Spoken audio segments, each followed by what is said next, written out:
Hello, guys. Welcome, everybody, to Purple Haze Podcast. I am your lovely host, Isaac here. So, today I kind of wanted to go over a few just disappointments so far and where do the Vikings go from here. I first want to get to Justin Jefferson injury first. So, Justin Jefferson is, as I heard, he is on IR for the very least 4 games due to like a non-contact injury, which he slipped on his hamstring, basically trying to break free from a receiver. So basically, what do I think about this? It absolutely sucks because Jefferson is one of the best receivers in the league, and I feel like it's not going to have that same mojo that they had with Justin Jefferson as far as I'm concerned. That means basically there has to be some more receivers that are going to have to step up, like Jordan Addison, KJ Osborne, Brandon Powell. Maybe get some Tristan Jackson involved, I would say.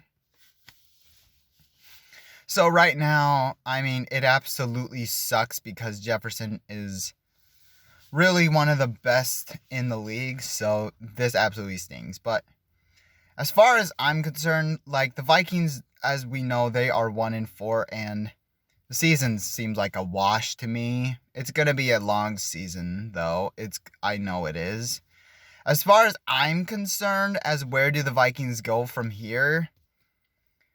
Sure, basically just some disappointments that I've seen. Basically, TJ Hawkinson is one of the disappointing things. He was actually really good last year. We traded for him with the Detroit Lions before the Washington Commanders game, Week 9 last season. I thought this was an amazing trade because we needed a tight end because Johnny Munt is not going to be the only one, and we don't trust Irv Smith Jr. As it turns out this season, he is no better than Johnny or Irv Smith Jr. He is no better than him at all. Just because he can't catch, he just kills drives. If you constantly kill drives, what are we supposed to say? And it's just I absolutely defended this dude. I absolutely thought this dude was going to go ball out. I was wrong about TJ Hawkinson. It's just disappointing to see that.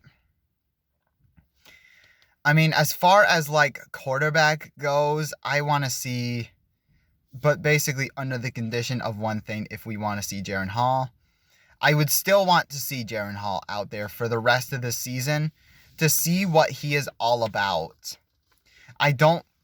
Kirk Cousins, sure, I'm not saying that it was his fault against the Kansas City Chiefs,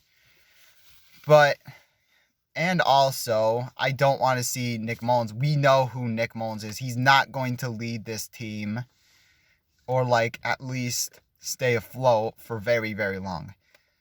But Jaren Hall, there is just something there with Jaren Hall that I want to see. He has great usage of his legs, great use of his arms. And I want to see more of that. Like this season, he can start the rest of the games. What do you got to lose?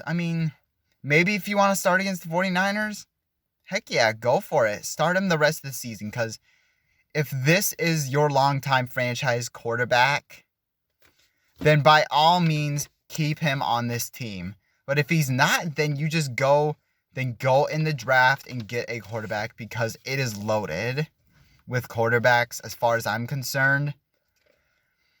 That is under the condition, though, that basically we fix everything like the offensive line, which we will. Anyways, and also, just Kevin O'Connell is another disappointment so far this season.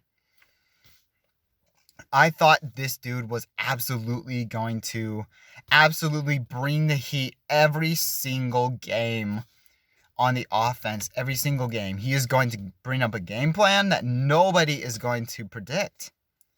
So far, and I thought because of last year, he would make adjustments, says, okay, what am I going to do to basically make my schemes better, my play calling better, my time management better?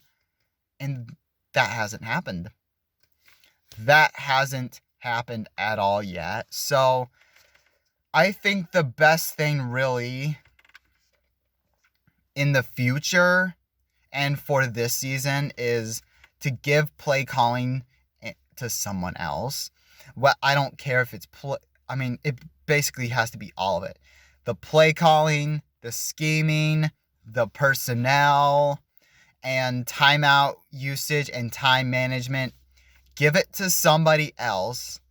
Kevin O'Connell can just be an overseer. Kevin O'Connell, as far as I'm concerned, he has regressed and he's regressed this season.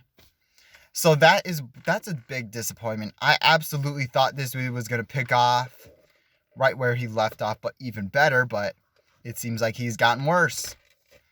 So he's going to have to give up just all of it to someone else besides himself, because I'm not saying that he should not be the head coach. I'm not asking this dude to be fired or Kwesi Adolfo-Mensah yet. I'm going to give them another year or so and just see what happens. But here's how basically this goes. It doesn't matter really what quarterback we have, like whether offensive personnel, whether we have the best offense ever. You can have all those weapons, but the play calling and the coaching has to be there. And it seems like Kevin O'Connell just wants to do it his way, almost. So I say you give it to someone that gets what he is doing and just understands that, hey, if this is working, we are going to continue doing this until they do stop. So Kevin O'Connell, he can be a motivational speaker and get the guys ready. He's good at doing that. So why not have him? Why not he do that? He can do that all I care for and stay on the team if I care. As long as he gives up all of those things that I just said to someone else. So basically, the season's kind of over. Really, it's not. The NFC, as sloppy as the NFC is, if you do want a chance, you just have to you just basically have to win on a long streak. You can't just lose out, basically, because the margin of error right now is small right now, so you can't really have any room for that. So thank you guys so much for watching. Make sure you guys hit that like button, hit that subscribe button if you haven't already. Skol.